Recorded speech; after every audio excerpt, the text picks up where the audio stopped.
you had the misfortune of seeing the new J-Lo film? No. It's just this mad CGI fantasy, and Right. then it crosses to what looks like something from the fucking Bachelor or something like that. But that's not the end of it. That okay, she's made this album. Now she's made this goddamn film of the album. But then there's a 90-minute doco about the making of the film and the making of the album. For Christ's sake, woman, shut up. You're back with Ben. We're happy. Well, I guess these days they've got to do anything they can to try and promote what they're doing, right? Because it's so hard to get anything to land. Absolutely, But if you're promoting something good, we caught a bird's eye view with the GoPro of our drummer performing one of the songs on our latest album. Yeah, and he nailed the whole thing in one take. So we thought it was really cool, and it was seeing. an amazing performance too. So we put it up on we put it on Facebook and got an amazing response. Then I put it on YouTube. Awesome. And then someone posted this phrase, which I now can't remember, but it felt like it was in Spanish or something. Yeah. And so I Googled it, and it was like a derogatory phrase going, "This is self-promotion." And I looked at it and live in the world of self-promotion. It is yes, it is self-promotion. It is. That's what it's for, you idiot. Good God, yeah. I might even know that person. This is one of them. Yeah. Hey, that reminds me, I had not forgotten that you've got an album coming out, and we can talk about that later on. Brilliant, yeah. So what do you want me to do, Danny? Well, this is it. We're doing it. You started. Yeah. Are you a podcast fan? I have done 3 podcasts on Marty Dudar's 13th floor. Yep. But I don't listen to podcasts. Right, yep, never got onto it. No, I listen to music all the time, obviously. Mm-hmm. I watched far too much TV, like news channels and things like that. Right. And radio, Mm-hmm. But, national radio. Only occasionally do I listen to BFM anymore. Yeah. But that's just a function of my age, I'm not their target audience anymore. Although, oddly enough, I'm still writing about some of those people that they're playing. Yes. But I prefer to find them myself, Right. So yeah, I just don't have a chance to listen to podcasts. Is that something that you think you might get the bug for at some point? No. No. Simple answer. No. Well, like my wife occasionally says you should write that novel. So I don't have a novel. I bet you do. I bet you have a few. No, I don't think so. But there's some things you do in life and some things you don't, and I kind of know what I do. Yeah. But did you always know what you wanted to do? I'm curious with the idea that a lot of people who start off with an ambition don't end up doing the thing they set out to do.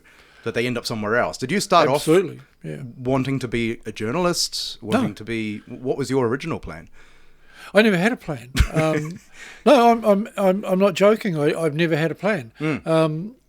My life has been a series of very, very fortunate opportunities, which I think I was smart enough to take them when they came, and a lot of people don't do that. They go, "Oh, I don't know if I could do that." Yes. And I always just say yes. Say yes, that's right. Yeah, just say yes. Yeah. And because I work on this principle, they wouldn't have asked me to do it if they didn't think I was capable. Right.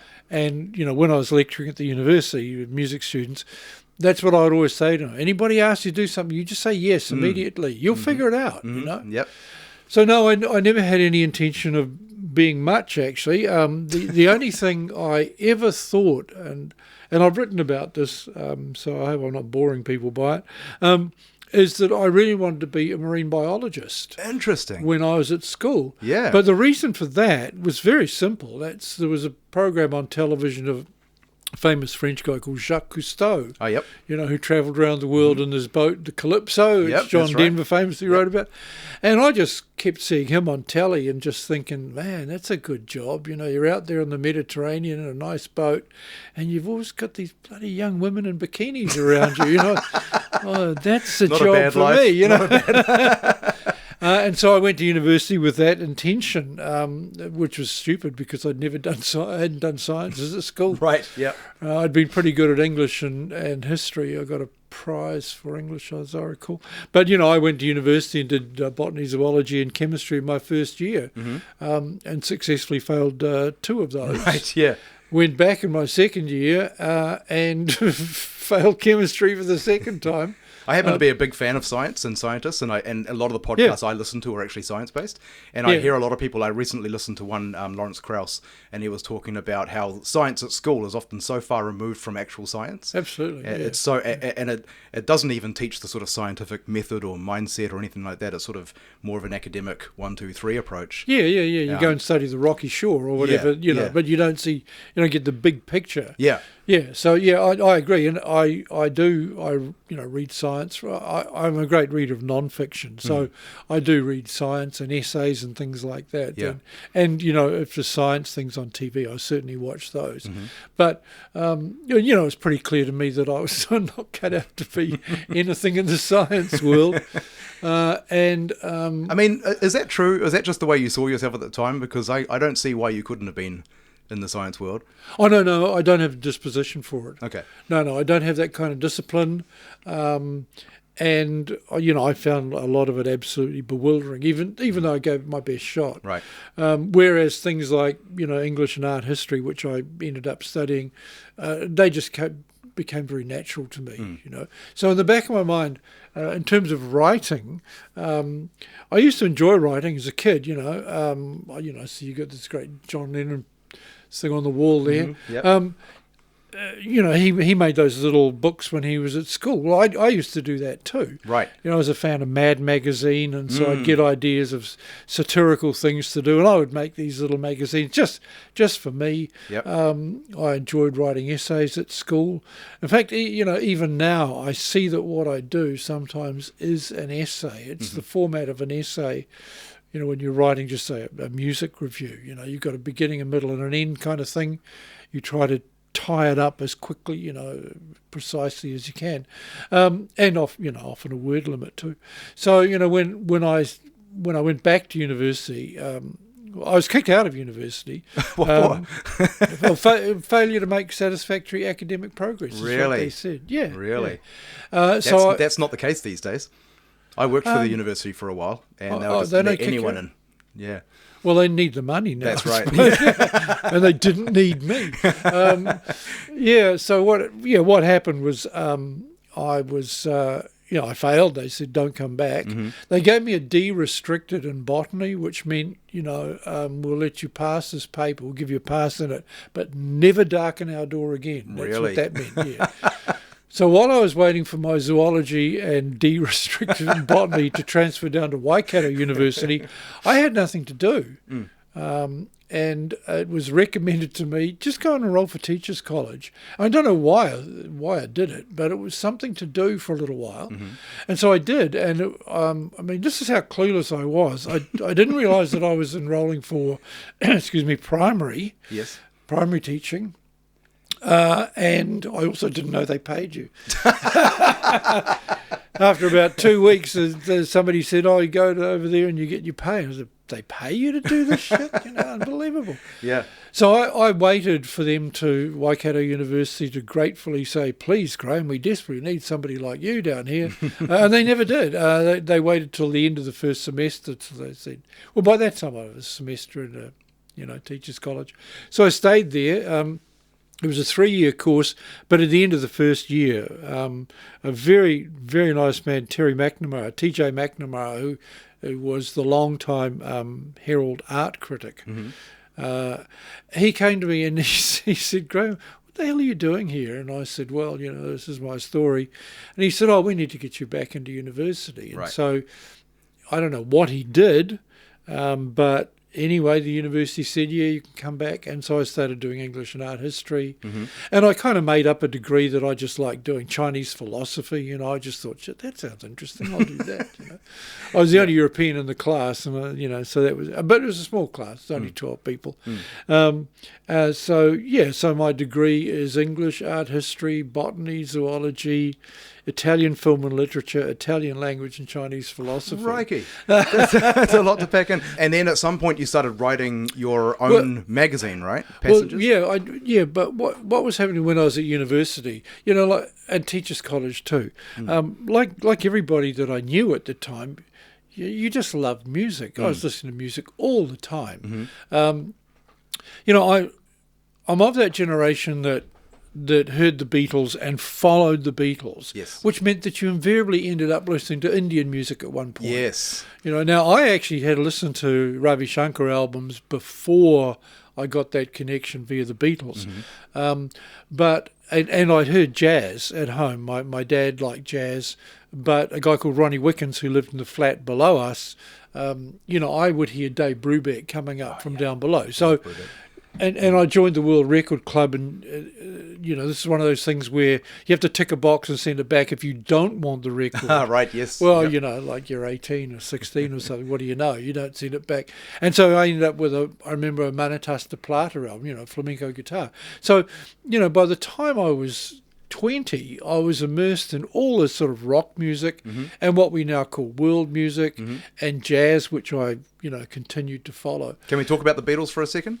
Because when I was in my late teens, I realised that I knew the Beatles catalogue all out of order and I didn't understand the story. So I started to go back and get the albums one after each other and go and get to know one album and then get the next one and so on. I just you saying that you were there as they were coming out. Yeah. That is such an enviable thing to have experienced, right? So Revolver comes out, for example. That must have been a whole moment. And you had no idea what was ahead. You didn't know Sgt. Pepper was on its way. Absolutely not. So what was every single one that came out just like a head explosion? Absolutely. Yeah. Oh yeah, without a doubt. And it wasn't just them; it was the Rolling Stones and Beach Boys, all of those people. So it was just you're kind of living and breathing this music when they started to play it on the radio. I remember hearing Good Vibrations on the radio from Australia. It was beamed in. I was listening to some Australian station, and this is the first time it had ever been played. And I went to my friends the next day and I said, I just heard this fantastic song by the Beach Boys called Good Vibrations. And of course, what do they say? They say, how does it go? And you go, well, then you have to sing try singing Good Vibrations to anybody. Solo acapella.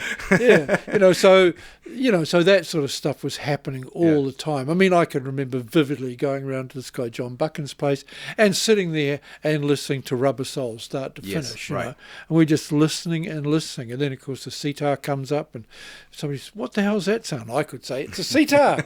There's a lot of albums that have come out along the way while I've been around that I didn't like at first that later I grew to appreciate. Like Kid A by Radiohead. When that came out, I would have said Kid A straight away. I didn't get it at all. And then years later I'm like, oh my God, this album's amazing. Were there moments like that with some of the Beatles catalogue? I was never much taken with Magical Mystery Tour. I thought there's some great songs on it, on the Walrus and whatever, but the McCartney songs on it were just crap, I thought. That's because the other ones couldn't be bothered writing or doing anything at the time. And that Let It Be album that came out, like the tail end of their career, there were only moments on that, but the rest of it, no, I got it. But you know what you said about you hear it all out of order or whatever. Yes.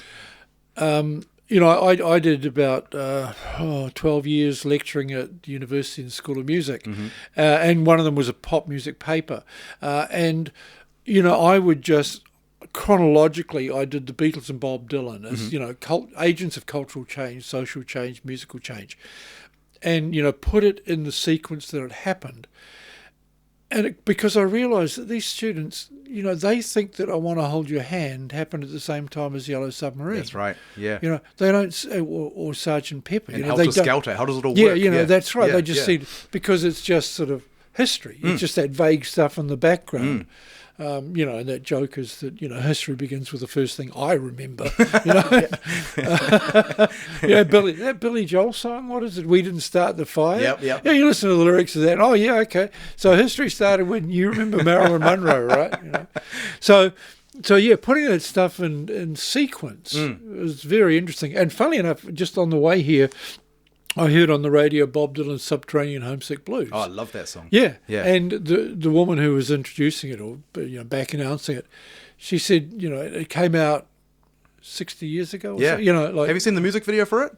Oh yeah, yeah, of It's course. such a great video. Yeah. And to think they came up with that idea all the way back then. Yeah. For me, I actually have a story with Dylan, for me personally, that relates to what we're talking about, because for most of my life, I just didn't get him. I mean, most of my first part of my life, I just didn't get him, didn't get his voice, didn't get the songs. I didn't understand what the fuss was about.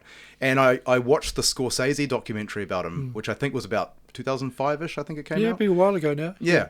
And by the time I got to the end of the documentary, I was a massive fan. It just contextualized him, because again, it was before I was born. So I didn't understand the story, the context, why was all this relevant, and why was it significant that he went electric, and why was it so ridiculous, the response he got, and, all that stuff. Yeah, you sort of learn that when some people part company with their audience, and I mean, that's a healthy thing sometimes. Yeah. If your audience is holding you back, Absolutely. you need to part company with them. You need to And challenge them. if your friends too are holding you back, you part company with them. Right.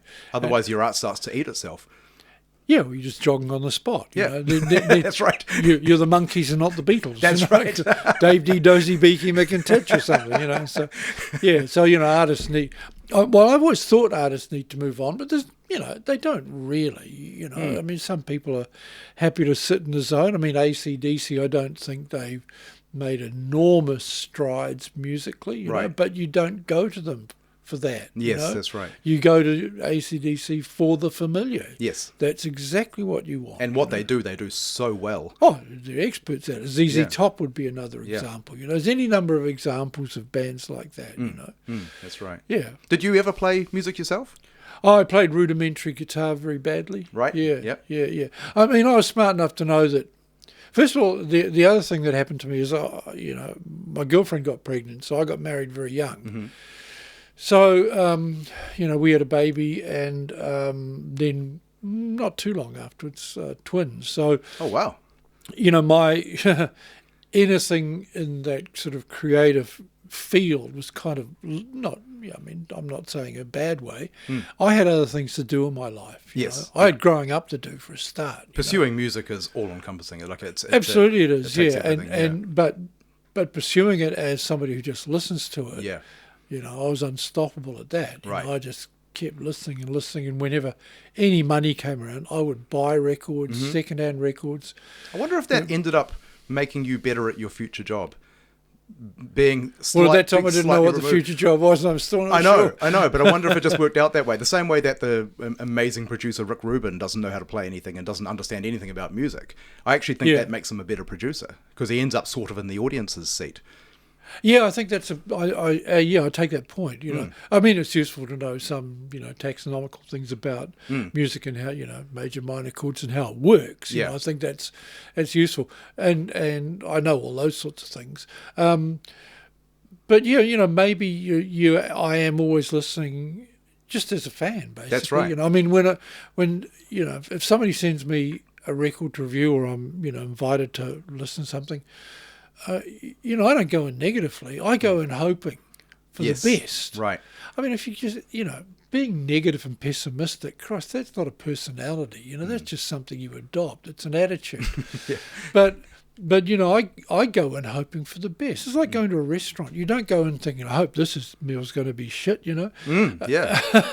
You go in and you want the best. I was going to ask you that. How do you ride that balance between giving an honest, proper review, which often was going to probably include a couple of critical comments here and there, but not falling over the edge into just coming down on it?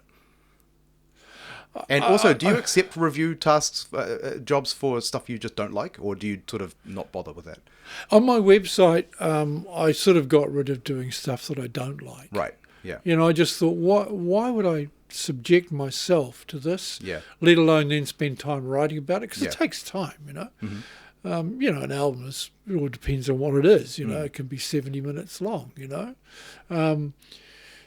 So why subject yourself to listening to that a few times and then taking the time out to write if it's something you just don't like? Right. So I the website I don't do that, but when I write for other people, sure. I will say things that I think an intelligent person would go, oh, that's what he means. Right. I mean, it's, you could just say, oh, all this is shit. I'll tell you something. You can, I saw, I saw something on Facebook the other day, and somebody had been to see Dune, which I went to see last night actually, and they said, "Oh, it's boring as shit." And somebody responded, "Thanks for the review." Oh, right. It's not a review. It's a dumb opinion, Yeah, you know? yeah. And so, you know, when I'm writing a review, you know, we can talk about this in a moment, but when I'm writing a review, I am keen to convey something about, you know, who this person is or band, what kind of music it is. We need to contextualize it a little bit. And you know, whether it's successfully doing that. Yes. And, you know, pull out some, you know, some of the things, well, this is the best track on it or whatever. Or go the other way and saying, well, you know, this is surplus to requirements. You know? Yeah. That's all you need to say. You know, you don't need to say it's a bunch of shit. It's making an argument rather than just being insulting, right? Well, you see, I think this is the difference. You know, I've had to talk about this people from time to time. You know, the role. I've got an essay at my website called "The Role and Responsibilities of the Critic," and the thing that I realised after doing this for a very long time is that people have no idea. You know, they've no conception of what a critic is or does. And my students at uni would say, because I had to do a paper on, you know, the role of criticism and all that, and they would say, well, you're just criticising. Say, no, yeah, I get that. I get why you think that. And, you know, you don't want to be criticised. You know, your girlfriend says you didn't do the dishes, or your boyfriend says you're lazy. You know, your mum says tidy the bedroom. You know, that's just criticism. No, it's not criticism, it's critique. Critiquing, It's a very different thing, you know. Yep. Critiquing involves a bit of analysis and explanation. You know, that's why they call it a critique in science, for example, isn't it? You know, it's a critique. Yep. Can't get anywhere without it. No, you know, you have to have that outsider's view or whatever. So I explain that to people that's where I come from. Right. And I know other writers. You know, I mean, there's some very famous writers who've done that, who just, you know, drink a bottle of cough mixture and some wine, and then just start typing. You know, Right. Look, I get it, but I you know, those people are often as wrong as they are right. You know, they will defend the indefensible, I think, because they're not in their right mind. I know there are outfits in our country these days who do music reviews and things who have a mandate that the reviews must be positive. Yes, I know that. Yeah. And then you often read them, and it's quite clear that the person doing the reviewing doesn't really know anything about music or about the music industry. And I just think it's basically a pointless exercise, you know. Well, one that I have passed on to people was when I was young, just going back to, you know, when I was at university and at teachers' college, I wanted free records. You know, I couldn't afford them, and it's very simple. I wanted free records. Yeah. And so I wrote some pieces for Crackham, the university magazine. Yep. And I was living on the North Shore, and I saw the free newspaper, the North Shore Times, advertised. It came through the letterbox. It came through twice a week, Tuesdays and Thursdays, and they didn't have a record review column. Right. And so like, I went offered my services what about me? for free. You know, Yeah. I don't care writing for free. Get paid in records. I get records. Yeah. And you know, it was an outlet, and it was. I got to say this. It was very well read too. It, you know, it was probably more read than the Herald at the time, because they're twice a week. It's free. It's in your letterbox, and so I started, you know, writing for them. Well, I was writing about anything that I wanted to write about. You know, Gang of Four, post-punk stuff. Yeah.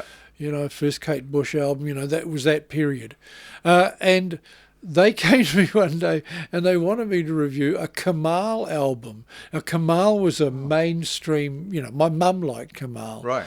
You know, it was your mum. Yeah, it was your mum's music really, and Kamal was this. I can't remember where he came from, Indonesia, Malaysia or something. He was a very handsome man. He came to my parents' house one time.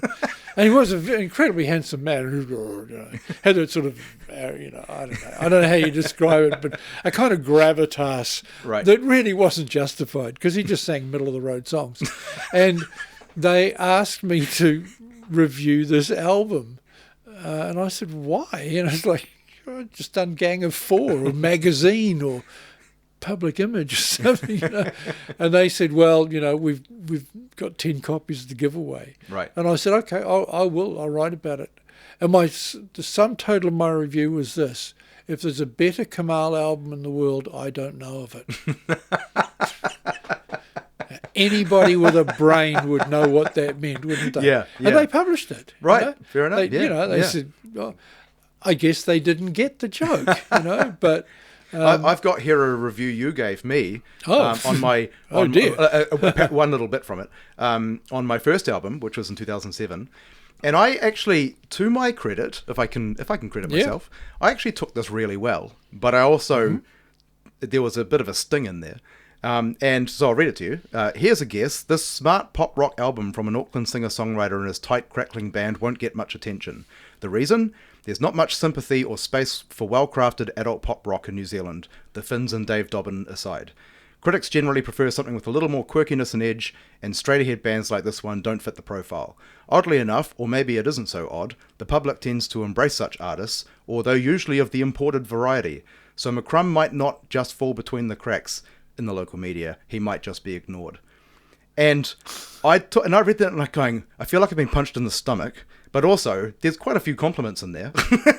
So I took it in a pretty even way, I think. Well, what hearing that back, what I take from that is that the audience won't get to hear you, and that's not your fault. Yes. It's the fault of the mainstream media that doesn't play that sort of stuff. And I think that's still a problem. You look at who is hailed, and quite rightly, I think that these people are, they're gifted people. But there is still a big market out there for mainstream, well-crafted, well-written, well-performed, what I call it pop, but pop rock music, Yes. And there are gatekeepers, and you only let a few through. Yes. I interviewed that guy Vernon Reid from Living Colour many years ago now, and that's what we discussed. He said, we're a black rock band. He said, there are a lot of black rock bands out there, but do you think they're going to let others through the gate? Right. No. Yeah. They've got their black rock band now, and it's us. And I think that's what happens. We let one or two through. And the door should be wide open, I think. But that's a problem. That's a function of radio programming. Yes. That's all that is. And also a few other people involved in the gatekeeping side of things. Oh, absolutely. Yeah, people like me. It's interesting reading this all these years later, because you were absolutely right. and I've even said to a few friends along the way, I don't feel like I was given a chance to fail in many ways, because I just wasn't given the opportunity to get out there. Yeah, that's always a problem. Yeah. And it has, this is, I guess, where music is different to sport, because in theory, if someone wins a gold medal at the Olympics, they outcompeted everybody else, and it's a bit easier to track. But when you've got someone held up on a high pedestal and celebrated like that, and the assumption is they must be the best, well, that doesn't have anything to do with who's the best. How do you even determine who's the best? Best at what? Well, if you're a cricketer and you go out on the third ball for a duck, doesn't mean you're out of the team. You're still going to play next week. Right. Yeah. So, you were allowed to fail at times. Yes. I would say this to my university students, like they would record a single, they'd put it up on Spotify, Bandcamp, whatever. And then they would, some of them would just wait. Right. So what are you waiting for? Like you've got to have a second single ready to go now. Yep. They're waiting for success.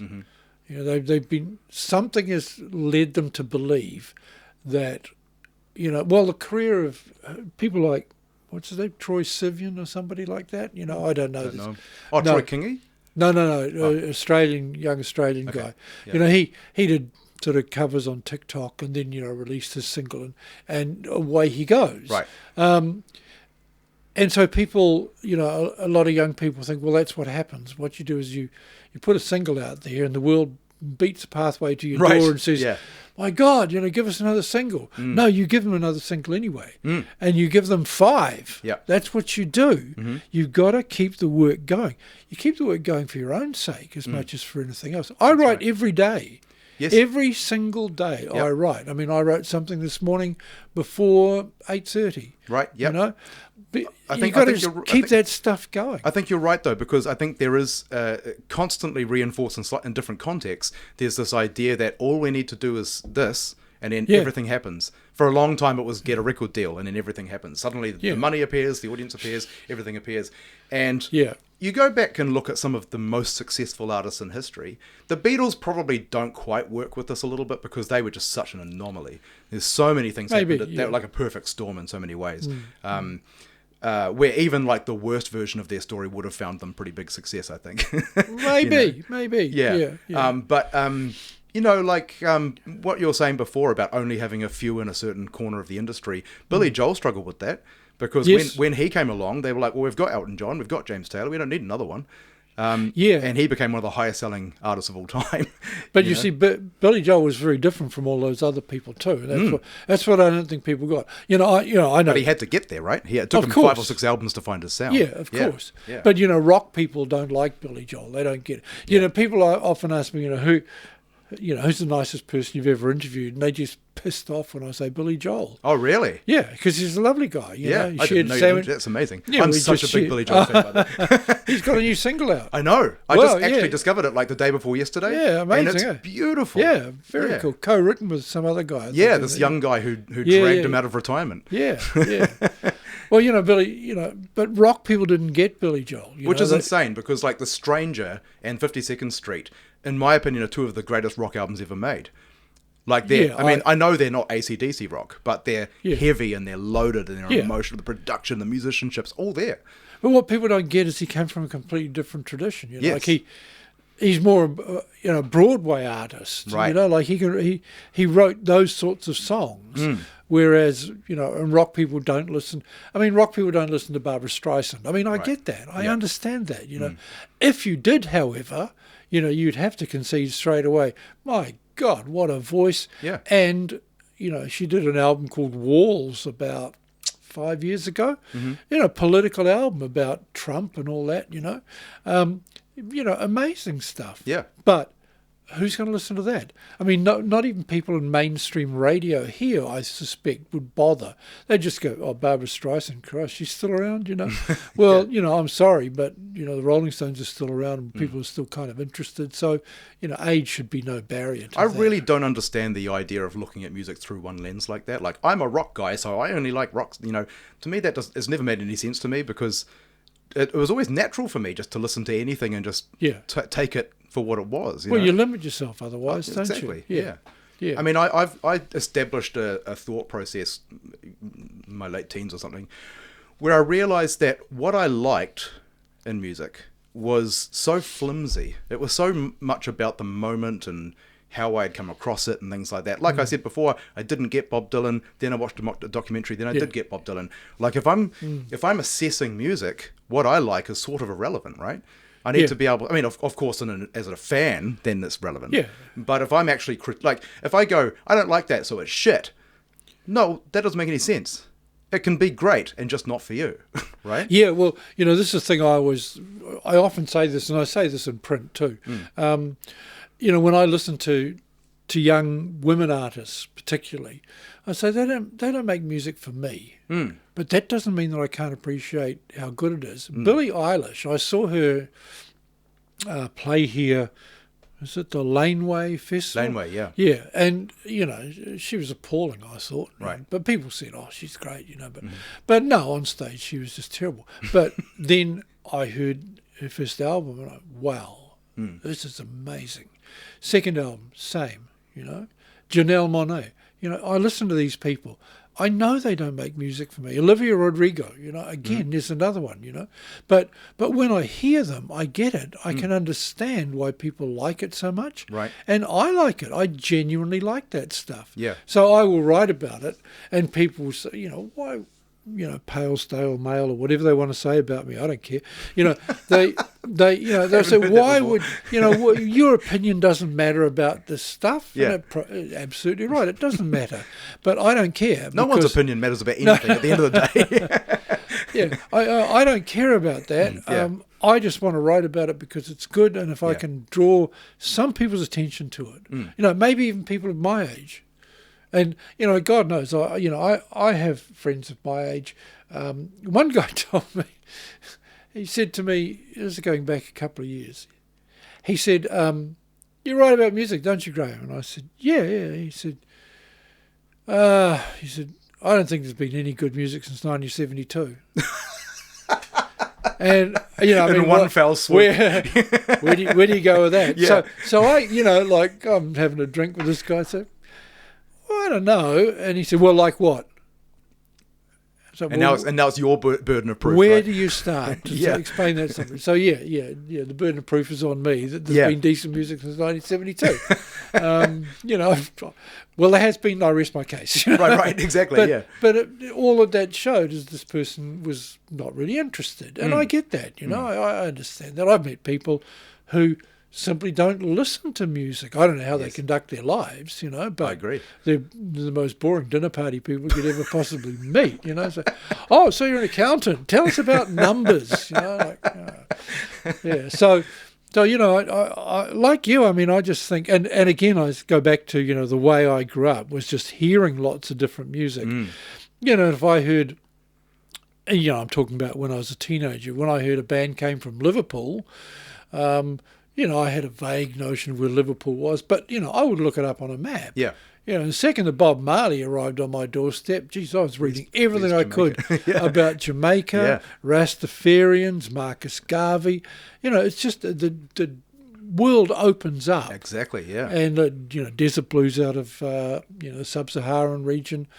You just end up reading about that area, and the boy soldiers, and, it's just a gateway into all these other kinds of things. Absolutely. And the thing I would say is that, when I was talking to my young music students, I was sometimes, and I don't mean to be down on them, but I was sometimes surprised by their lack of curiosity about music other than that which they knew. Right. And obviously, some of them had gone to university after winning a song contest, a battle of bands, and they wanted to be Ed Sheeran. Yes.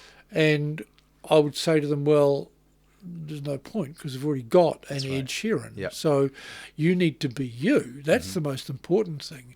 I think that's an interesting subject because I think there is conversation out there now about the algorithms and the streaming models and stuff, and how instead of exposing it to new stuff, it narrows your listening because it keeps going, you like this, so then therefore you're like that.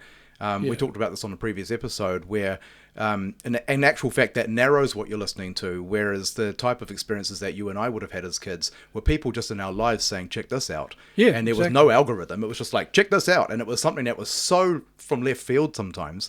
And often you go, that's amazing. Where the hell did that come from? Or radio stations. Like, the balkanization of radio, I think, was one of the worst things that happened because it meant that, like there's hip hop over here and there's maybe a, R&B station here.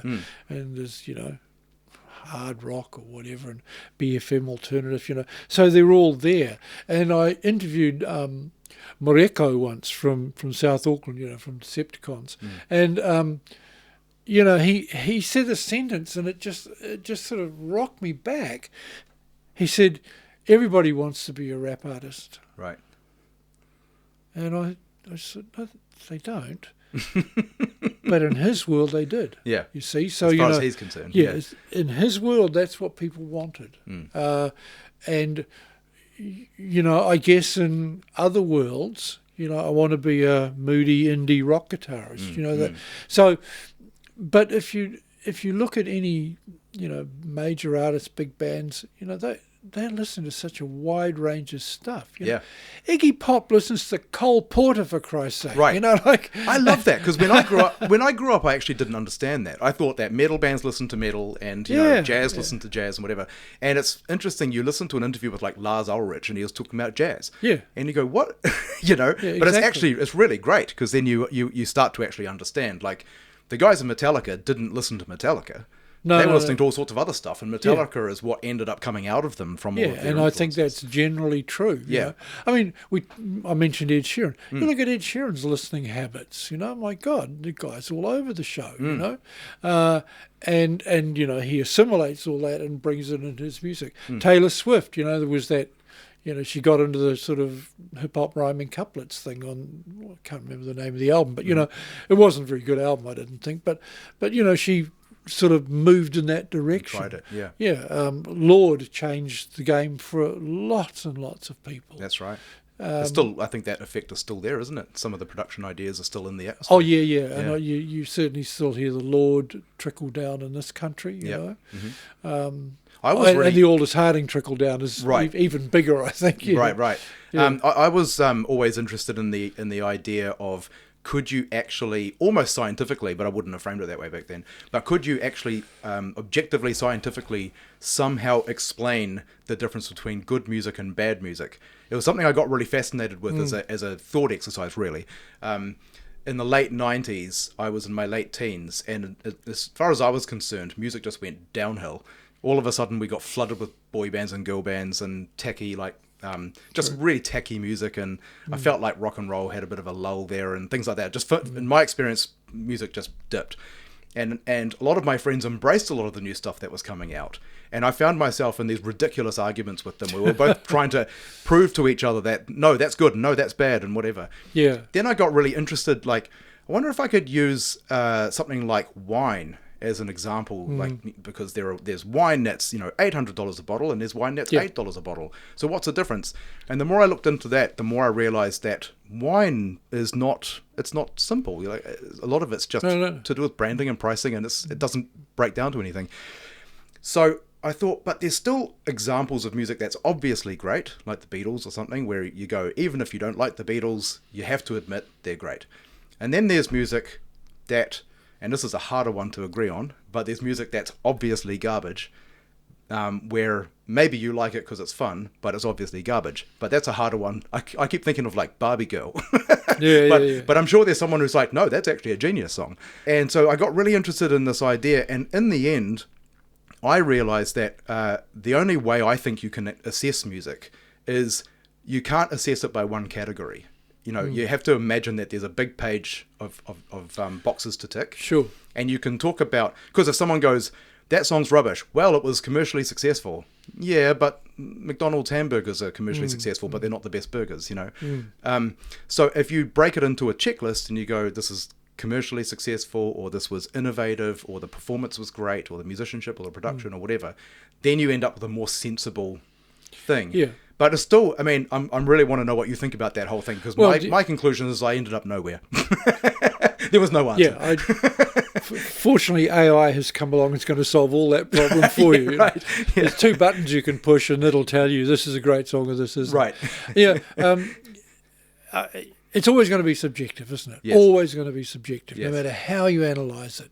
And so, for me personally, a gut response, that means something to me. I know, I love Bob Seger, you know. I just think that there's some Bob Seger songs that are absolute standout classics. I've got friends who couldn't stand the guy, so just boring blue-collar rock, Well, it's something in it speaks to me. I don't know what it is. I can't put a finger on it, but I do know that some of those songs, I just think, Hollywood Nights, I just think is an amazing song. It just drives and drives and drives, and it's actually saying something as well. Yep. So I've at the end of the day, I would just say, well, I like it, and that's almost about as much. But in the liking, then I can go back and say, I like it, and here's what it does. It flips a beat round. Lyrically, it's interesting. The one thing I've found lately is that you see films on Netflix, and you can put on, the subtitles, but the subtitles will also do the lyrics of the song that's playing. Yep. God, there's some god-awful lyrics out there, aren't there? Yep. It's la, la, la, la. When you look at it, you just think, is this a Eurovision Song Contest thing? La, la, la, la, la, baby, baby, baby, baby. somebody wrote that shit, you know. Yeah, yeah. Although a lot of the great stuff in the 50s and 60s was like yet that. you listen to it, and it's not a bad song. It's just a pity I saw the lyrics. You know? Yep. So, well, you know, What Papaluba, What Bamboo, whatever that song was, you know, it all goes back. Yeah, I mean, you know, you listen to ABBA and Waterloo. It kind of lyrically makes no sense at all. Dancing Queen is a great song, you know. Yeah. But I've never got Waterloo. I guess the interesting way of asking though is how would you defend a song that you don't like? If you listen to something and you're like, that is actually great in so many ways, I just really don't like it. Yeah, that's a harder one, isn't it?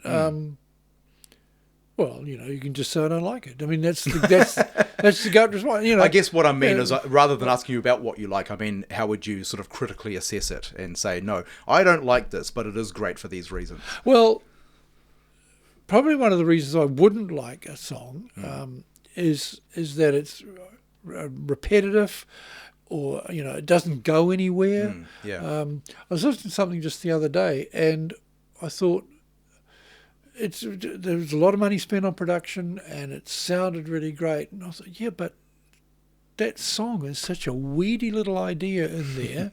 It's 90 seconds long, and it's boring for the last 85. But you know, so what I would say is that I get why people would like it, because it sounds in a particular way and it taps into, you know, the zeitgeist of, you know, that kind of music. But the fact is that when you look closely at it, there's not a lot going on there. Yeah. Other than maybe it came from an artist's credibility, or, you know, like the new J-Lo thing that's just come out. This Is Me Now. Right. You know, lyrically, it's a disaster. And well, because she's telling a boring story. You know, that's you can't get away from this boring story, and she's going to keep telling it and telling it and telling it. Right. And one of the songs on there took, I think, 8 co-writers. Right. Yeah. And a sample from Chris Isaac, to get it over the line. You know. Yeah. And you listen to it, and wow, it's pretty lame, mundane. But if you're moved by which I am too, by the way. If you're moved by crafts and dynamics and storytelling and those things, which I totally agree with you, you know, one of the big shifts in pop music is that, you know, pop music used to be beautiful chord progressions and beautiful musicianship and that kind of stuff, and now, good or bad, it's turned into more of a production exercise where a lot of songs have the same chords on repeat. It doesn't even change progression from section to section, but what's moving in the song now are production treatments. So I agree with you. Absolutely. So from my point of view as a musician and songwriter, I find it disappointing. I understand that things change. I don't want to hold anything back, but for me, it's just going away from the part of music that I love. But I accept things change and whatever. You know, there's room for everything. But how do you, you know, critique that? Because that tends to fly. That sounds like it flies in the face of what you like about music. Well, too, right? I would point out repetition. You know? Right. I mean, lyrical and melodic repetition.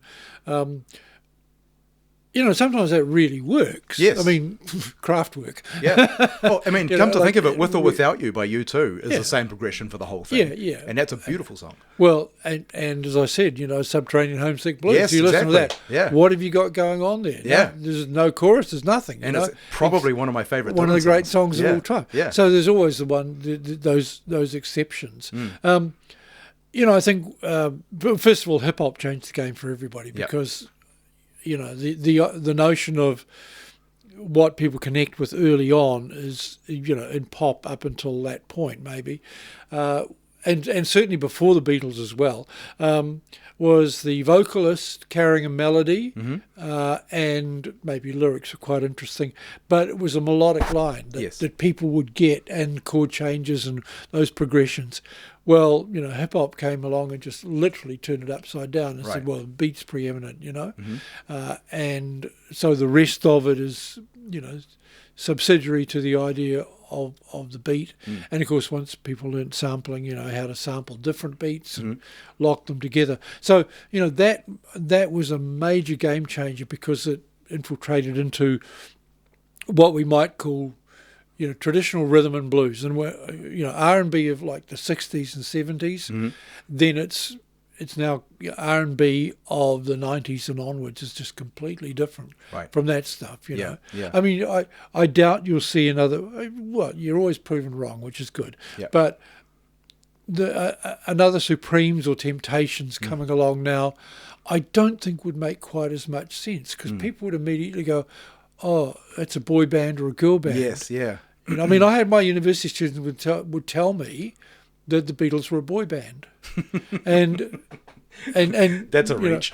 Yeah. you know, but you have to sort of stop them at that point, Yeah. and you think about how they are seeing it. Oh, you have four people, you know, four Yeah. boys up on stage, you know, wearing nice suits in 1964 or something. But back to the Supremes, though. I mean, obviously the Supremes aren't as simple as a girl band, you know. But when you No, go, but- what actually is the difference between the Supremes and the Spice Girls? And well- you go, Yeah, I mean, neither of them played their own instruments or anything like that. You know, Yeah. the Supremes were just a vocal harmony trio. And it was recorded in a time where it was recorded in such an authentic way, and you had just some of the most astounding vocal performances And bass lines and the drumming, band you know, behind so, it. So it was really how it was made, probably is the answer, Yeah, rather than what it is. And I mean, the thing about all those Motown acts is Yeah. that they were all distinctive. Yes. But they all had something which was consistent. And Story that was behind the it. band. Yeah. The band behind them was the same band on everything that came out of Motown. So you know? you were talking a minute ago about was it J-Lo when you said she had 8 writers and a sample or something like that? and a lot of pop music has done that way these days. Yeah, I've experienced that in my time in LA, where Yeah. there's like writers groups, and it's sort Sure. of like songwriting by committee. Let's write a hit, you know. Yeah. And then you've got you know, like hip hop for me. When I was a kid, I didn't understand hip hop, but I grew to become a big fan of some, not all of it, but a lot of it. And I started to realize that hip hop is one of the most authentic styles of music that emerged in recent times, because it really was the voice of a community. They had no other way to get heard. And the reason why it's so beat centric is because they couldn't afford instruments. So they were literally sampling beats on their primitive gear and then rapping over the top of it, because that's kind of all they had. So the limitation of what they had helped them grow this new sound. And when I started to understand the history of it, then I realized that this music was incredible. I listened to it differently. So how much do you think, especially as we're now facing a world of AI, and now we've got AI generated music, and there is a debate out there, like, is that music or is that not music? Is AI generated, you know, visual art, is that art or is that not art? I know what I think. Have you thought much about that? I try not to think about AI, to be perfectly honest. But no, really, seriously, you know, you can waste a lot of time thinking about AI. It's here to take over the world, isn't it? Yeah, you know, I'm aware of the damage that it can do. Yeah. I have listened to some AI things which were purportedly, well, the Beatles was one of them, and somebody else and somebody else. And, you know, one listening doesn't sound anything like that. Well, let's take AI out of the picture then. Yeah. If it's just, you know, songwriting by committee, for let's say, or something like that, which there's not really an artistic process in there, is there?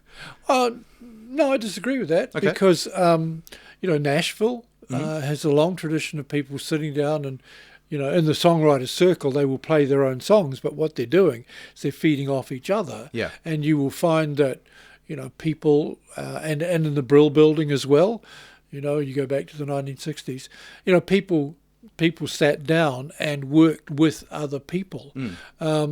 This guy called Larry Hensley or something like that. Yep. I met him, and it was actually Ray Columbus said, Graham, there's Larry Henley. He said, Graham, I got this guy Larry Henley here, and this is probably 15 years ago, 20 years ago. You know, you might want to come over and interview him. And I was saying, well, why is that? He said, well, he was in the New Beats. Well, the New Beats were a one-hit band from the 1960s who had a gimmick song called Bread and Butter. And it goes, falsetto, I like bread and butter, I like toast and chips. I said, Ray, you're kidding. And he said, oh, no, but he also wrote Wind Beneath My Wings. And I said, wow. I'll be straight over. And Larry Hensley was a guy who was in Nashville, just, you know, he'd done his pop career, which lasted one single. They came to New Zealand, actually. That's why Ray knew him. And then he just sort of embedded himself as a songwriter, and he just knocking out songs here and there. He got the second verse of Wind Beneath My Wings, pretty sure that was the one, on a napkin. Right. And that was it, you know. And he said that he had that for a long time, many, many years. And one day he was leaving his songwriting session in this place in Nashville, and he walked past the door where another guy was there playing some chords on the piano, and he went, "That's it." Right. So the two got together, they wrote another verse, and that became Wind Beneath My Wings. And that doesn't... I think it's Wind Beneath My Wings. It's another one. If it's not that... It's something big like it's that, a though. massive song. But I don't feel He like... put it all up his nose, I should tell you. Yeah. And he admitted that. He said, I got a coke habit straight after that. I mean, I don't feel like that conflicts with what I was saying, because I know the artistic process is messier and more collaborative and more chaotic than people realise. I just listened to this fantastic interview with Billy Joel and Howard Stern, and he was talking about when they wrote the song Honesty, and which is, I think, one of the most beautiful songs. I've always thought, what a personal, moving lyric and everything. Yeah. And the story behind it is that he had the piano part and he had the melody, and as he was humming it to the guys to show them the song the first time, he said to them, "This bit will be whatever word goes here will be the name of the song." Na, da, da, like that. He finished doing it, and Liberty DeVito, the drummer, said, "I know what will fit there: sodomy."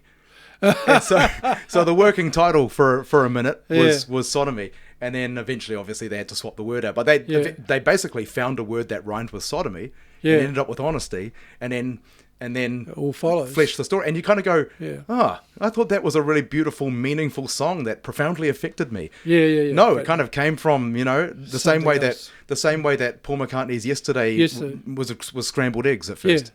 So it's never quite as sort of profound as you think it is. But I do think there's a difference, though, between a more corporate committee mindset of like, we know what moves will have the best chance of commercial success. So let's put this together. It's quite a cynical process, I think. I think it is, but I think that sometimes you can spot all that. Yeah. Like the new J-Lo album, as I say, I don't think it's cynical in the sense that we would understand it, but the word. But you can see that it's a process that has been engaged in by her and, a group of people around her to create this idea of a J-Lo concept album, blah, blah, blah,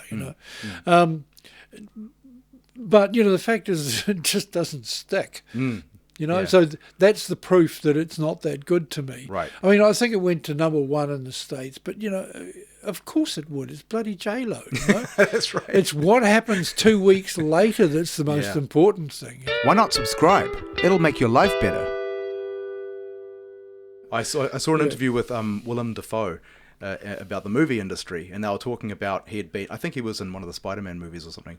Yes, he was. Yeah, I didn't watch the Marvel movies myself, but they were talking about the difference between those movies and some of the indie films he's been in. Yeah. And I can't remember exactly what the question was, but he was talking about how the indie films are usually more artistically satisfying and interesting, and he really gets to act, and it's it's more of a love project. And I don't think he was talking derogatory about the Spider-Man films, but he was just saying it's a completely different operation, But then they were talking about the comparison between the performance of the films, and he goes, well, there's nothing to talk about. I mean, the marketing budget for a Spider-Man film is just enormous. Billboards all over the place, advertisements everywhere. If you're working on an indie film, you'd be lucky to have $20,000 or something for the marketing budget. Yeah. If that ever gets anywhere, then that's amazing. Yeah. And I thought that was a nice way of framing it, because in music we kind of do that. We have this, maybe it's not really thought out, but the idea that whatever's at the top is somehow in competition with everything else. It's like, well, I don't have a chance. We've put our album out. There's no way we're competing with whatever's at the top. We don't have the same exposure or the same budget. No. So I agree with that, but in one sense you are competing. We are. In reality, we are. Yeah. And again, going back to what I'd say to some of my students, like you're a singer-songwriter in Auckland sort of thing.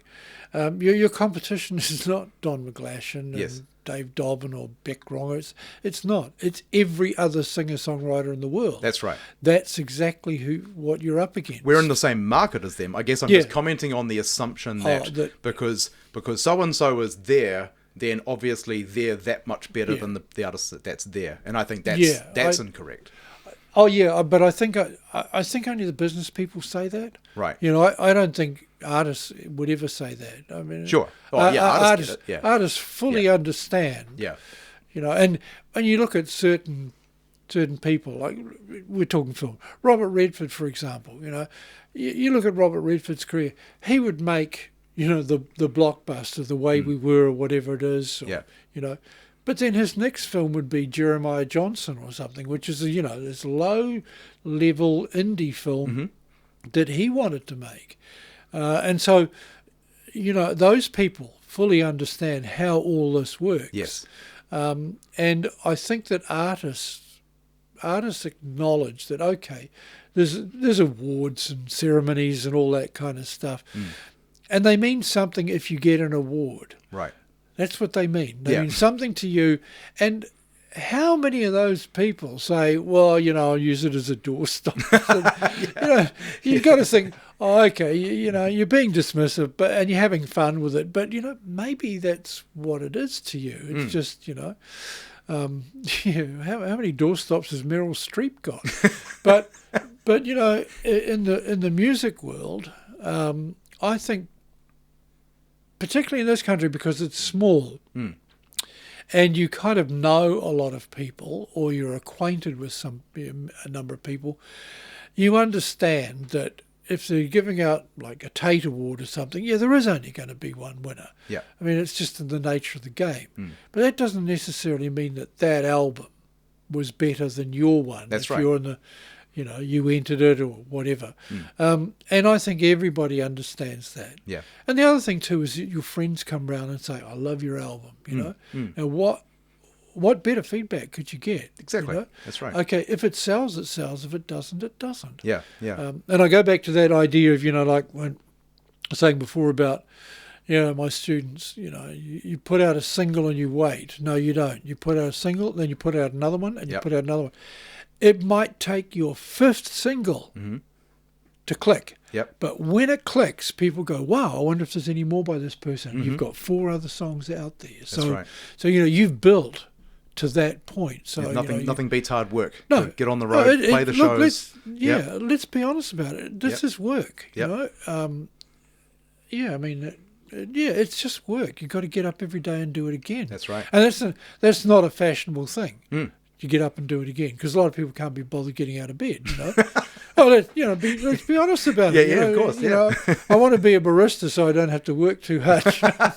You know, I'm joking, but you know, if you're a musician, that's what you are. And anything that you do to earn money around it is incidental to what it is that you think you're here to do. You're here to make music. I think being a professional musician, got to keep making it. That's right. I think it's harder work. I mean, you're basically an entrepreneur. You're in business for yourself. You know. Oh, well, look, let's talk about that, because I think that's a really important thing, and that is that.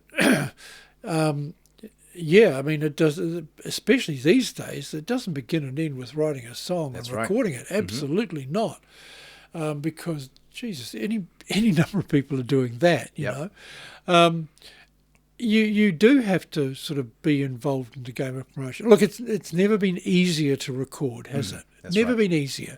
You've got a room here. You can record everything in this room. Yeah, you know? I do. You, almost. Yeah, you know, this is your vocal booth. You know, everything. Right. So you can record an album in this room, and people are doing that all the time.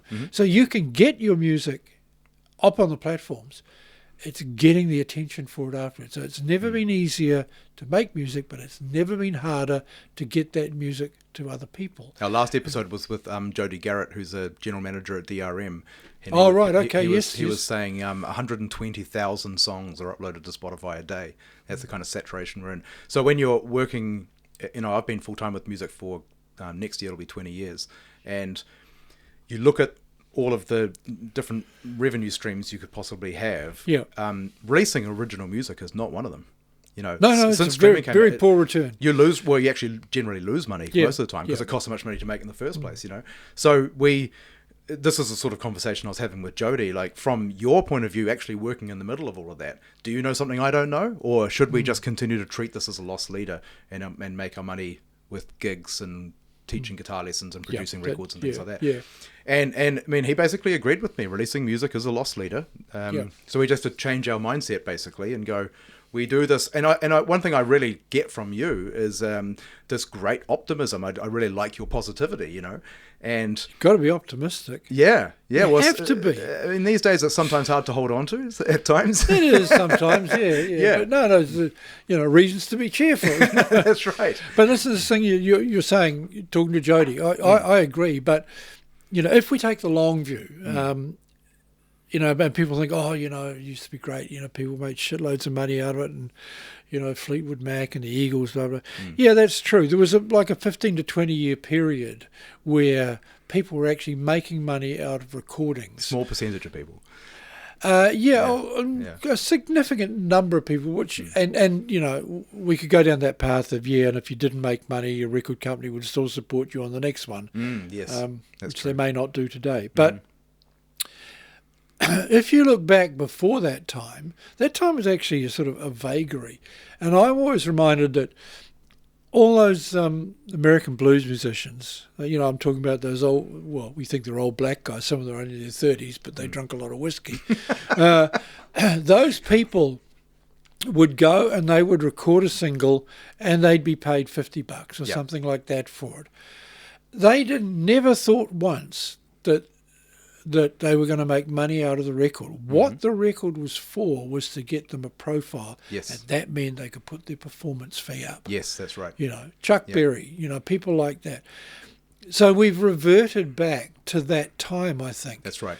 And so it's this whole new age that's come along is actually very similar to what it was 80, 90 years ago. Yes, I've thought of that myself, that the music industry grew the way it grew based on the advancements of technology, the ability to record and distribute and play in your own home and all that stuff.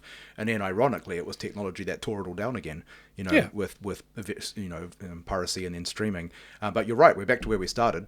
Yeah, and this is where the hard work comes in. Yes. And, I see some people complain on Facebook or, wherever they complain, that, touring is really hard. Well, a musician whose work I respect just weighed in and said, of course it's hard. It's the fucking job. Yes. That's what the job is. That's right. The job is not sit in a room and record. The job is to get your music out to people. Yes. And the only way to do that these days is to tour. Yes. And I get that it's arduous. I get that. But if you go into it thinking, but this is what I want to do, this is my job, I want to play to a group of people who are going to listen to my music. Maybe I'll sell 5 CDs at the door afterwards. It's not a lot, but, we'll get the burgers. Yep. And it allows you just to keep doing it. And you're right about other income streams. I think that people can be very snobby about, I'm not going to do sessions if I'm, that kind of thing. Idealist sort of stuff. Speaking from my perspective, as a writer, if I'm commissioned to do something, it might not be what I actually want to do. Yes.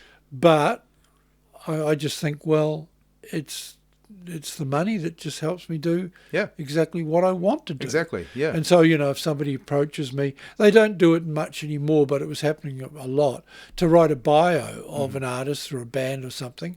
I'd look at it, and by and large, I probably mostly did people that I liked, but there were times when I just thought, I'll do that. I mean, it's not a huge piece of work for me.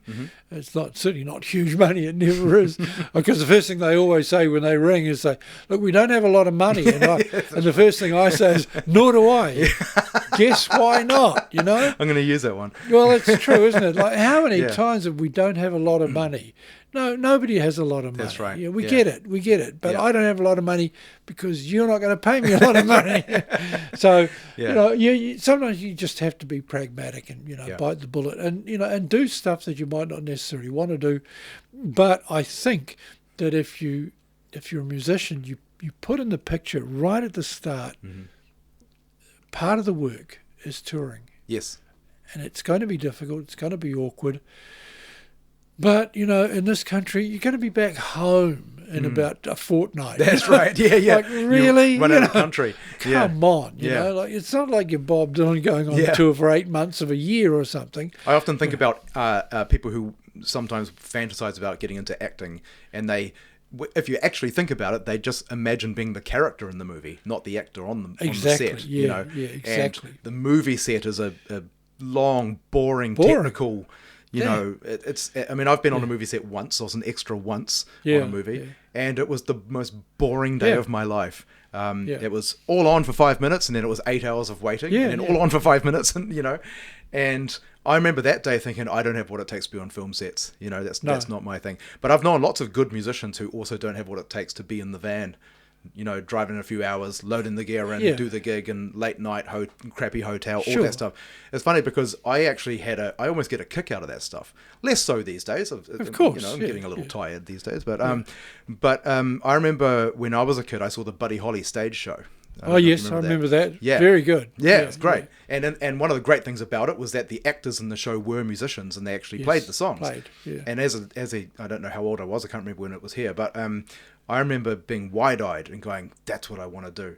And there was something about that show that didn't just glamorize the pop success. It glamorized, they loaded their gear in. They rehearsed, and then they played that gig, and then they did that radio performance or whatever. And the functionality of being a musician really lit me up. And weirdly, maybe this is not weird, I don't know, but I got just as excited about the technical job of being a musician as much as I wanted to actually make music. So, which is good. Lucky that happened, because that's what I ended up doing. Well, it's interesting. I remember Andrew Loog Oldham, who managed the Rolling Stones when they just started out.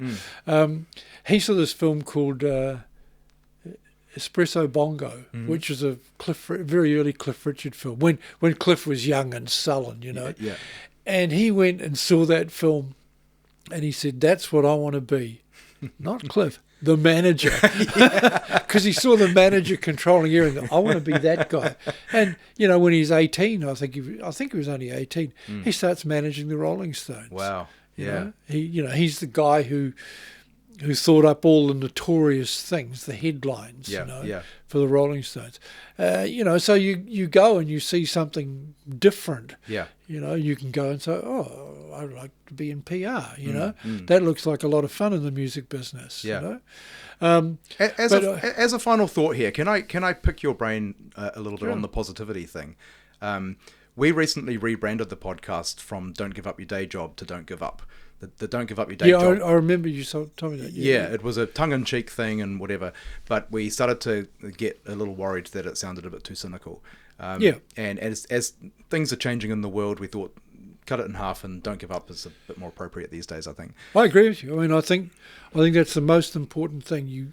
My wife and I, we just say, look, we had flooding at our house, a year ago, bloody water like this deep going through, right through my office. I lost hundreds and hundreds of albums and, family photographs, all my travel journals, and you get through it, You just got to get up and do it again. So is that the trick? Just one foot in front of the other? You just carry on? Yeah. I mean, the world obviously is in a pretty worrying state right now. I mean, and I know that there are a lot of young people especially who are struggling to feel optimistic. Yeah, I get that. I remember in 1961, 62 or something, the mood at that time. I was at intermediate school, and it was the time of the Cuban Missile Crisis. Right. And somebody said, the Russians have just bombed America. And as a kid, I looked up in the sky, fully expecting to see Russian bombers coming. Right, yeah. The world was on edge. Why did they say they'd bombed America? Oh, it's just some kid in the playground, Some bloody silly bugger. But, I remember that very vividly. I literally looked into the sky expecting to see Russian bombers coming. Because the world was on edge, and everything I was hearing in my home, news on TV, on the radio, it was all that negativity. Well, it's multiplied by 100 now. it's the doom scrolling thing, isn't it? You know, you get up in the morning and you want to read, how bad is it in Gaza today? You know, what shit are they going to do with our economy here now? You know, and you know, by and large, I set aside those things. There's let's say Gaza. You know, I don't think I've ever done a post about Gaza on, you know, any platform. Who gives a shit about my opinion about that? What I can do is that I can donate money to Doctors Without Borders. That's what I can do. And that seems to me a more positive and fulfilling thing to do than put a post up and say, isn't it terrible what these guys are doing in Gaza? You know? I mean, all you're doing, I think, is virtue signaling. You know, I'm on the side of the good guys. I agree. And so, you know, you can wake up every day and you can look into the negativity. And I understand, look, on this very day, I understand that, like, journalists all over the place in this country are losing their jobs.